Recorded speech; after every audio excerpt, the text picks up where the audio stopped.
ഒരുവിധ സംരക്ഷണവും ഇല്ല. പിന്നെ ദൈവം ഞങ്ങളെ അനുഗ്രഹിക്കുന്നുണ്ട്, ദൈവാനുഗ്രഹം കൊണ്ട് ഞങ്ങൾ ജീവിക്കുന്നുണ്ട്. പിന്നെ പിന്നെ മാമിയാണ്, ഇവരാണ് ഇവിടെ വന്ന് ആദ്യം താമസമായത്. അതേപോലെ അവര് ആ കുടുംബം മറ്റേ പരപ്പിക്കാണ്, അവര് ആ കുടുംബം ഇപ്പുറ സൈഡ്, അവിടെയാണ് നിങ്ങൾ പോയത്, ഞങ്ങൾ ഇപ്പുറ സൈഡിലാണ്. ഇവരൊക്കെയാണ് ആദ്യം ഞാൻ ഇവിടെ വന്നിട്ട് ഒരു 40 കൊല്ലത്തിനകത്തായിരുന്നു. ഞാൻ പ്ലാവറ്റിലായിരുന്നു, കോട്ടൂര്. അങ്ങനെയാണ് ഇവര് കുടുംബമായിട്ടൊക്കെ എനിക്കറിയാവുന്നത്.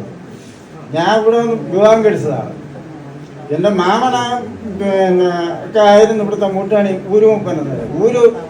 ഉന്നതി എന്ന് പറയുന്നത് ഇപ്പോഴാണ്, ഞങ്ങൾ പറഞ്ഞ മൂപ്പന്മാരെന്നുള്ളതാണ് നേരത്തെ പറഞ്ഞുകൊണ്ടിരുന്നത്. പിന്നെ ഊരിൻ്റെ മൂപ്പനായി.